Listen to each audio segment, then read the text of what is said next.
Halo, selamat datang kembali di Aku Aktor dan selamat datang kembali di video podcast kami.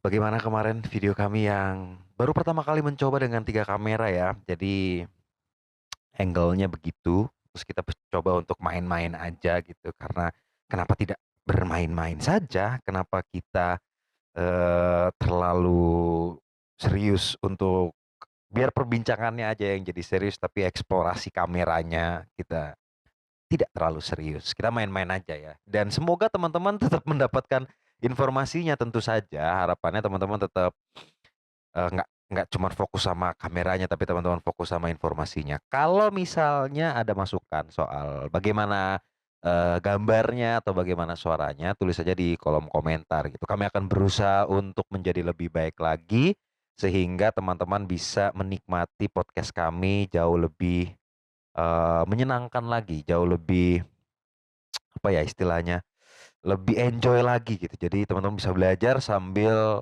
menikmati proses belajarnya.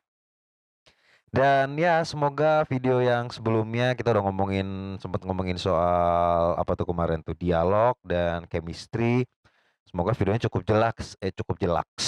jelas ya. Dan kalau teman-teman ada pertanyaan, teman-teman tinggal tulis aja pertanyaannya di kolom komentar. Dan kalau ngerasa bahwa aku butuh latihan nih, oke aku udah tahu teorinya, aku butuh latihannya. Maka apa yang harus kulakukan? Saran kami kalau teman-teman butuh latihannya, teman-teman tinggal datang saja ke kelasnya Aquaktor. Teman-teman tinggal datang ke program-programnya Aquaktor yang kalau sekarang kita ada program, mingguan, setiap minggu selalu ada latihan, jadi teman-teman bisa datang ke program kami yang itu. Atau kalau teman-teman ingin program yang sedikit lebih panjang, nanti kita akan bikin kelas empowerment yang 10 hari atau juga mungkin nanti kalau kita sudah dapat tempat yang settle, kita akan bikin kelas yang 3 bulan gitu. Dengan dalam bayangan saya, kita akan bikin sebuah sekolah keaktoran. Kira-kira begitu. Jadi, anjay, ngeri, ngeri, ngeri betin. Harus ngurus 3 kamera sendirian, ngentot. Oke, eee, mohon maaf atas kata-kata yang agak kasar tadi, tapi ya sudahlah ya, ya beginilah ya. Tapi sekarang kita akan langsung masuk aja ke tema pembicaraan, nggak ada bridging-bridging gitu, nggak cocok kayaknya gue jadi MC nih. Susah untuk bikin bridging-nya. Ya pokoknya kemarin kita udah ngomongin dialog, terus kita sebelumnya ngomongin chemistry, sebelumnya kita ngomongin banyak hal lagi yang lain, sekarang kita akan ngomongin soal sesuatu yang menurut kami nih pemahamannya agak advance ya, karena tidak semua aktor bahkan tahu dengan istilah ini, bahkan juga tidak semua aktor melakukannya atau bisa melakukannya atau dengan sadar sudah melakukannya. Sudah ada di judul juga sebenarnya. Ya, eee, kita akan membahas soal silent acting. Kalau secara sejarahnya saya mendapatkan istilah ini dari Mas Rukman Rosadi ya, ya dia guru saya waktu zaman kuliah gitu. Saya akan terus-terusan membicarakan soalnya karena saya belajar banyak sekali soal teori-teori keaktoran, melek pada teori-teori keaktoran, punya keinginan untuk menjalankan aku aktor sampai 7 tahun lebih ini. Ya salah satunya karena beliau, ya. Jadi saya akan selalu shout out nama guru saya itu. Heads off untuk Mas Rosa. Jadi saya mengenal istilah silent act dari Mas Rosa. Apa sebenarnya silent act itu? Kalau secara bahasa kan artinya aksi yang diam. Tapi sebenarnya apa sih aksi yang diam? Apakah aksi yang diam tuh kayak gini?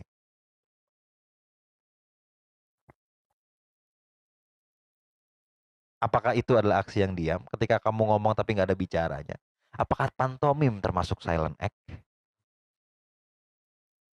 Dari pemahaman saya kemudian ketika saya berusaha untuk mencari dan memahami lebih dalam lagi soal apa itu silent act, saya menemukan bahwa silent acting tuh bukan letterlek aksi yang diam, aksi yang tidak ada dialognya, bukan itu. Tapi, eee, kalau dalam bahasa saya tuh kayak misalnya gini, ketika kalian lagi ngelihat aku ngomong gitu ya, terus kemudian jariku nih Jariku nih, kelihatan nggak jariku nih bergerak karena aku sedang memikirkan sesuatu. Nah, aku kan nggak ngomong kalau aku lagi mikir. Tapi ini jadi bagian dari acting.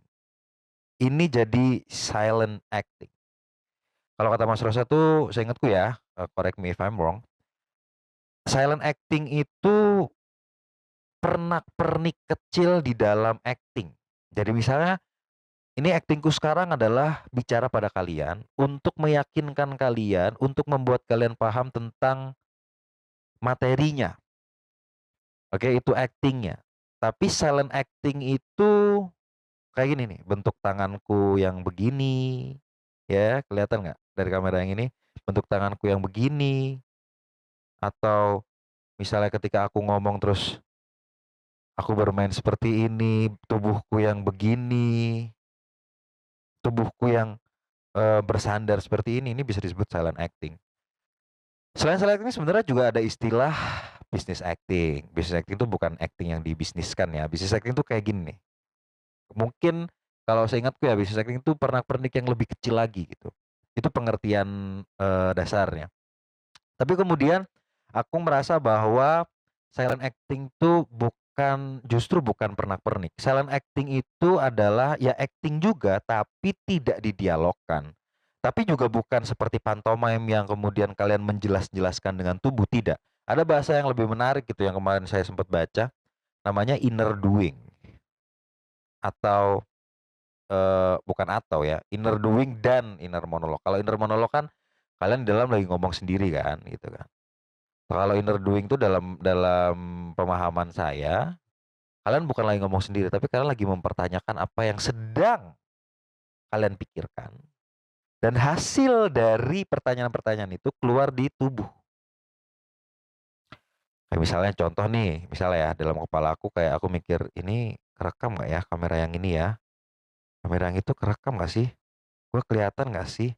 Soundnya kedengeran nggak ya? Ini kamera yang ini oke nggak ya? Kalau gini keren sih kayaknya. Makanya tuh kalau kemudian jadi silent act kayak gini bentuknya.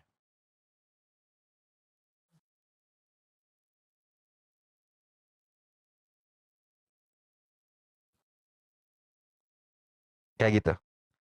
Jadi yang nonton video harusnya tahu ya, kalau yang di Spotify mungkin bisa nonton videonya. Jadi kayak ada sesuatu yang berjalan di kepalamu, terus tidak kamu bicarakan di luar, tapi kemudian kamu tunjukkan lewat tubuhmu.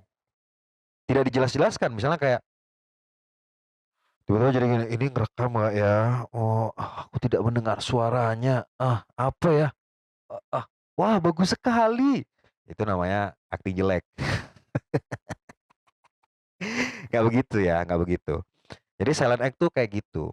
Dan silent act tuh sebenarnya kemudian memunculkan sebuah pertanyaan di kepalaku. Sebenarnya apa yang dimaksud dengan melakukan? Apa yang dimaksud dengan doing atau melakukan atau beraksi itu maksudnya apa? Apakah melakukan itu adalah sebuah tindakan yang bisa kelihatan ini melakukan ketika aku menunjuk ke kalian, menunjuk ke sini, ini disebut melakukan. Terus berarti kalau aku gini doang, berarti aku tidak melakukan. Ayo. Nah, kami kemudian menemukan nih, jangan-jangan yang tidak melakukan itu adalah juga melakukan, tapi dalam ruang yang sesuai konteks atau tidak, dan dalam ruang kan ada ruang pikir, ada ruang rasa, ada ruang tubuh dan sekitarnya yang teraba oleh panca indramu dan panca indera orang lain. Ada ruang itu.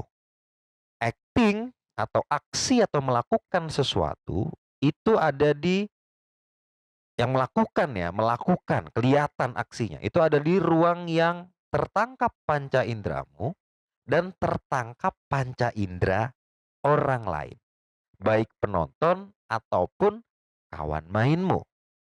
Oke, tertangkap. Tapi kemudian dalam ruang tidak melakukan,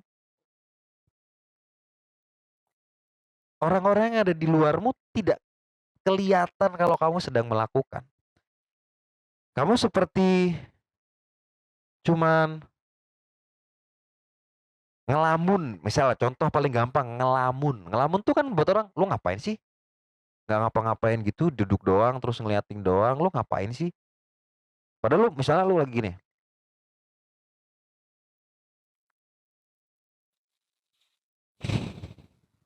lu lagi liatin gitu, liatin HP-nya, liatin kameranya. Terus orang-orang bilang, lu ngapain sih lu? Ngelamun aja, nggak ngapa-ngapain. Sono kayak kerja kayak apa kayak gitu. Dan itu akhirnya kemudian dianggap tidak melakukan. Bukankah itu sebenarnya juga sedang melakukan sesuatu?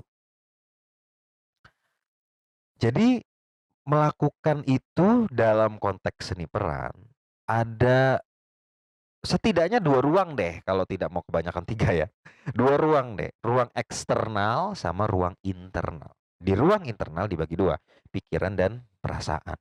Ruang eksternal itu ini yang seperti kalian sedang lihat ketika aku sedang ngomong dan menggerakkan tanganku, lalu ngelihat ke kamera yang ini, lalu ngelihat ke kamera yang itu, lalu ngelihat ke kamera yang ini.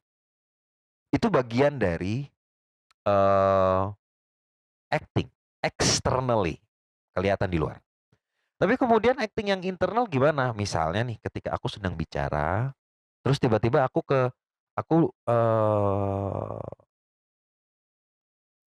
hmm, iya gitu. Paham nggak? Pikiranku sedang berjalan, pikiranku sedang beroperasi. Perasaanku juga sedang beroperasi, tapi tidak muncul dengan aksi yang kelihatan secara nyata dan oleh halayak umum dianggap sebagai sebuah aksi. Bukan itu. Jadi jalan, pikiranku tetap jalan.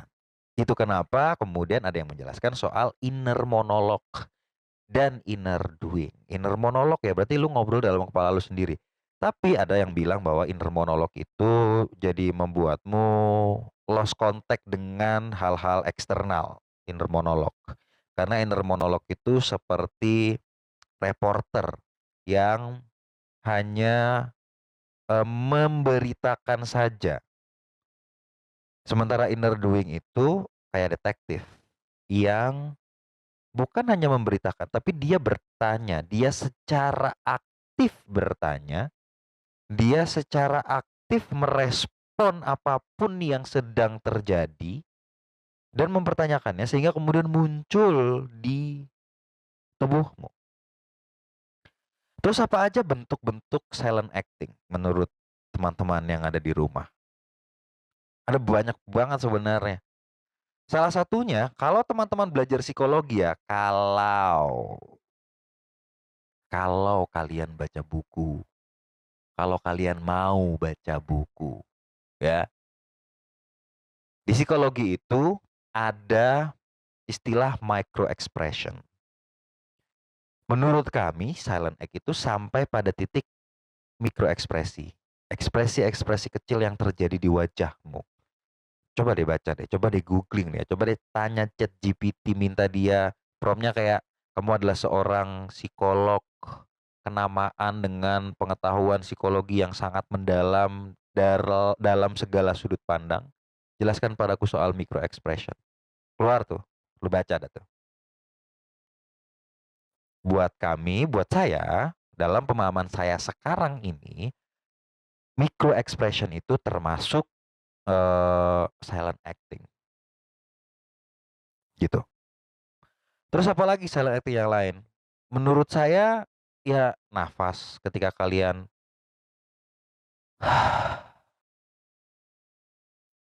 itu silent acting. Sudah memberikan arti yang berbeda. Tetap kelihatan, tapi tidak tetap kelihatan secara eksternal tapi enggak besar bentuknya. Oke. Terus gimana latihan silent acting? Ada banyak sekali bentuk latihannya, tapi salah satu yang saya latihkan eh baik juga di kelas atau saya latihkan sendiri adalah namanya Matrix. Lagi-lagi saya mendapatkan ilmu ini dari Mas Rukman Rosadi. Tapi kemudian saya kembangkan lagi. Jadi kalau di saya ada freestyle matrix. Oke. Freestyle matrix itu, matrikulasi itu gini, tubuhmu dibagi jadi banyak bagian tergantung sendinya. Misalnya dimulai dari jari jemari. Ini ada sendi-sendinya nih. Ini jari jemari. Ini ada sendi-sendinya nih. Oke, ini ada sendi-sendinya. Ini dibagi nih. Sendi yang bisa bergerak. Terus diperlebar lagi sampai ke pergelangan tangan. Terus diperlebar lagi sampai ke siku. Oke, terus diperlebar lagi sampai ke pundak, torso, dan segala macam sampai ke kepala, sampai wajah, ke wajah ya, sampai ke situ. Terus di wajah juga ada mata sendiri, ada hidung sendiri, ada telinga kalau beberapa teman-teman bisa menggerakkan telinganya. Dan kalau saya, freestyle matrix itu sampai pada nafas. Memang seolah-olah jadi kayak, emang nafas akan berubah dan berbeda. Sayangnya teman-teman bisa cek sendiri jurnalnya ya. Ada penelitian yang menyebutkan bahwa setiap manusia itu punya detak jantung yang berbeda. Secara spesifik mereka punya detak jantung yang berbeda. Kita, aku, dan kamu itu punya detak jantung dasar yang berbeda. Yang artinya semua orang sebenarnya punya pola nafas spesifiknya masing-masing. Tapi kadang-kadang perbedaannya cuma slightly different. Tapi ingat teman-teman, ini kenapa di kami ada freestyle matrix sampai pada titik nafas. Karena sekecil apapun perubahan nafas, itu berpengaruh pada detak jantung, pada gerak dan kerja jantung, dan berpengaruh pada sekencang apa darah mengalir ke seluruh tubuh Anda, Anda, Anda sekalian. Berpengaruh tuh. Di otak itu kan ada sumsum tulang belakang ya, correct me if I'm wrong. Teman-teman yang kenal dengan teman-teman neuroscience dan dokter, silakan di cross check. Kalau salah silakan tulis di kolom komentar, kami mungkin akan berbenah. Tapi sejauh yang kami baca, kalau misalnya di otak ini kan darah selalu mengalir ke otak ya, terus ada apa sih istilahnya aku nggak tahu apa namanya, tapi ada semacam selang yang mengalirkan darah ke otak gitu. Dan sejauh yang kami baca itu selalu mengalirkan darah ke otak dengan volume yang precise. Kalau volumenya berkurang sedikit, entah karena tegang pembuluh darahnya sehingga jadi mempersempit jalannya atau terlalu lebar atau apapun itu, berubah 0,01 mililiter aja, itu akan mempengaruhi kerja otakmu, yang otomatis nanti akan mempengaruhi caramu berpikir, mempengaruhi prosesmu berpikir, dan pada satu titik ekstrim tertentu sampai, eee, menggugah traumamu. Jadi nafas tuh ngefek itu teman-teman, sengefek itu. Orang-orang yang kena kondisi panic attack, menurut teman-teman apa yang pertama kali berubah dari mereka? Coba, dari yang kami baca, nafasnya dulu yang berubah. Itu kenapa ketika orang-orang kena panic attack, mereka diminta untuk breathe, kembali pada nafasnya, mengontrol nafasnya lagi. Jadi kita freestyle matrix sampai situ. Nah, silent act itu bisa sampai pada titik nafasnya, gitu. Terus selain freestyle matrix apalagi? Ya setidaknya teman-teman belajar untuk punya kesadaran atas aksi-aksi diam ini, silent act ini. Salah satu bentuk latihan yang lain misalnya kayak eh, biomekaniknya Merhold. Ketika teman-teman latihan menyeimbangkan tongkat, teman-teman pernah mendengar latihan biomekanik? Kalau teman-teman tidak pernah mendengar latihan biomekanik, ikut kelasnya Aku Aktor karena kami juga melatihkan itu. Kami mencobakan banyak sekali metode dan mengumpulkan metode-metode untuk kami cobakan. Kami nggak bermadzhab ya. Kami nggak aku cuman pakai Stanislavski, aku cuman pakai Meissner, aku cuman pakai Lee Strasberg. Tidak. Kami pakai semuanya. Kami pakai pedalangan kadang-kadang, kami pakai spiritual kadang-kadang, kami pakai macam-macam. Tapi kami cobakan semuanya. Salah satu yang sedang kami cobakan sekarang adalah biomekaniknya Meyerhold gitu. Nah, di biomekaniknya Meyerhold itu kan teman-teman harus menyeimbangkan kayu ya, tongkat gitu. Ketika teman-teman menyeimbangkan tongkat, ada gerakan-gerakan kecil di tubuh untuk berusaha menyeimbangkan gitu.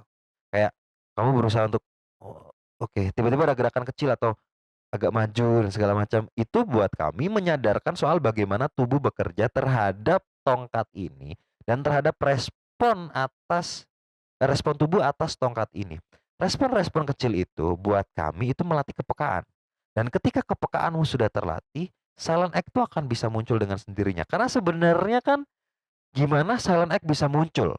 Coba, menurut teman-teman nih, menurut khalayak umum ini, sahabat-sahabat karib saya yang sedang menonton, menurutmu silent act itu munculnya seperti apa?